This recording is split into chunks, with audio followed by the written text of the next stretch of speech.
Refugee Council and the Trade Union Congress have launched a joint campaign on the government to let asylum seekers work. The new initiative aims to build trade union and public support for a change in policy that would allow asylum seekers who have been in the country for longer than 6 months or who are unable to return home to work and support themselves and to make a contribution to the UK economy.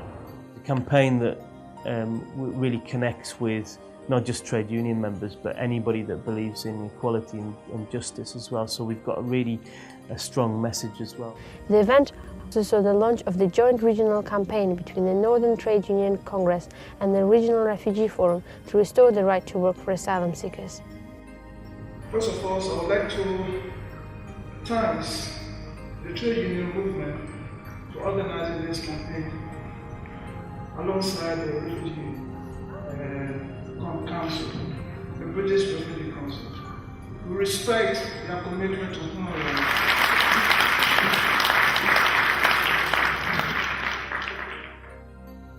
The event, held at the Centre for Life in Newcastle, drew a fantastic audience of over 60 trade union organisers and activists, community representatives, refugees and asylum seekers. I'm saying it to try and ensure the TUC support for asylum seekers to work. We've heard all day about the impact on individuals, on their families, on their self-esteem and well-being of not being able to work. We gave speech and then testimonies which worked very well with the audience, and that was the starting of everything in our region. In 2002, the policy allowing asylum seekers to work up to 6 months was reversed. Since then, asylum seekers in the UK, some of whom have waited months or even years for a decision on their claim, have been forced onto a benefit system which leaves them 30% below the poverty line.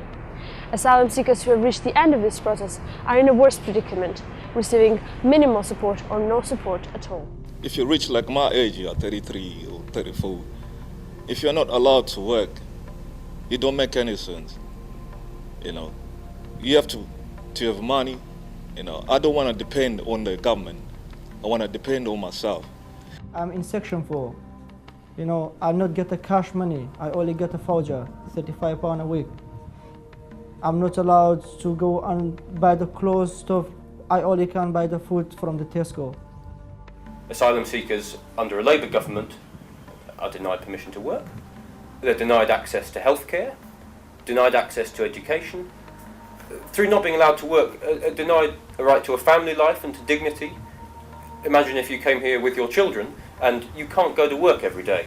We believe as asylum seekers that it is our duty to get involved in this campaign to explain to ordinary British what the situation is from the first hand compared to the mainstream media, what they are reporting relating to asylum seekers and refugees.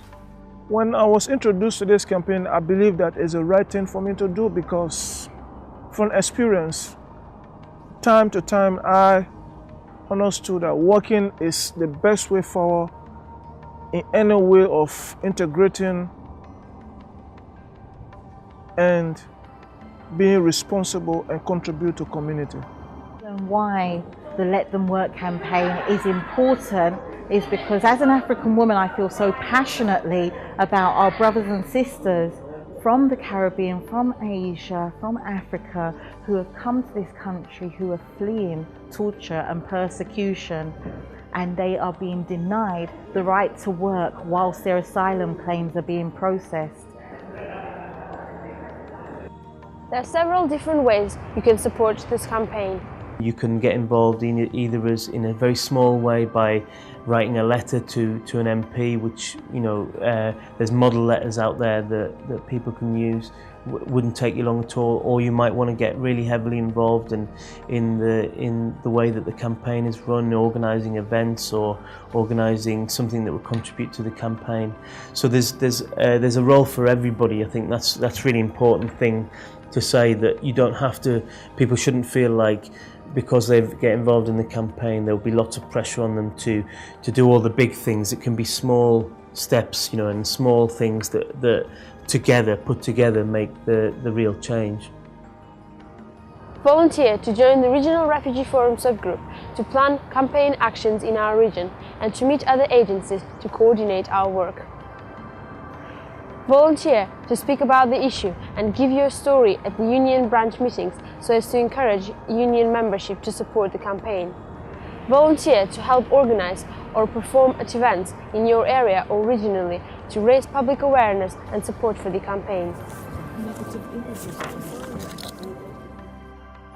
Volunteer to collect testimonies, personal stories from members of your community by encouraging them to complete the questionnaires, by making voice-recorded dialogue or video with them.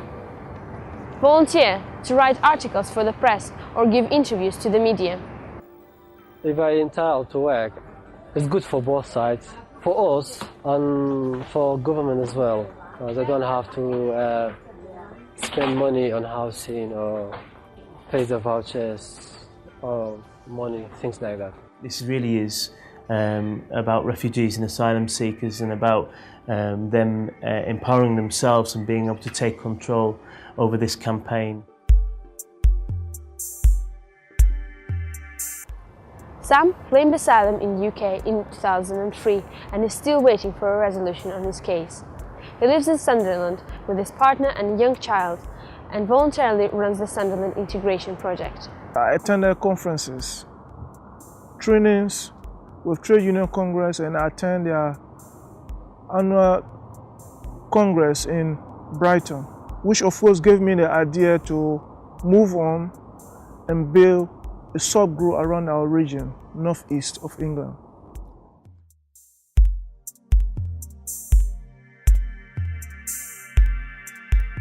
We engage the politicians in our region, we lobby our MPs, and then we speak with ministers that visited us or visited our region if we had a chance. For example, we were able to meet with Saeed Malik, Minister of Cohesion, and we put a caution on him relating to the conflict between his position and the policy not allow asylum seekers to work. Gabriel Malamba is from the Democratic Republic of Congo, went to university and gained a degree in electrical engineering and then worked professionally as an engineer in TV and radio station, had a comfortable and decent life and was able to provide for extended family and friends. We are the people, we can even contribute to the economy of this country, but they don't really give us that chance to do it. But we really deserve it, because we are here for our safety.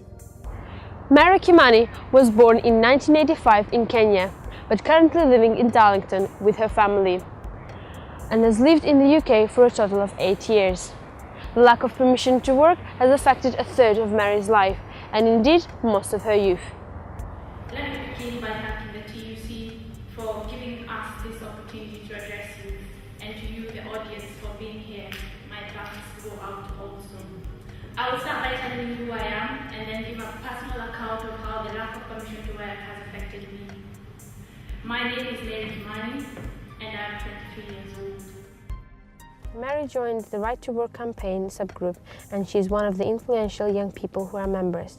She visited universities, speaking to students at Sunderland University, was a guest at Teesside University student TV station. Unfortunately, this is but one story out of many. Up and down the UK, people like Mary are finding themselves in impossible sets of circumstances, varying only in degree of severity.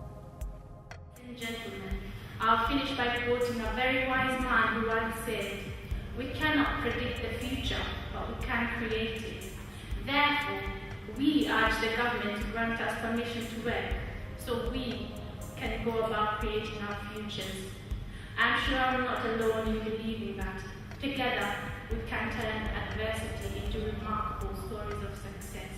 Thank you very much for Recently, Mary and Mohammed have been granted a refugee status. They have been with the campaign since the early days and have started campaigning because they could not work, finish studies or get married, but they fought for their right. Did this campaign help them get their leave to remain in the UK? We cannot say for sure, but what we can conclude from this is that one's asylum case cannot be negatively affected for being part of it. Other people, like Sam, Gabriel and myself are still waiting, and we believe that we have to fight for our right, because if we don't, then who will?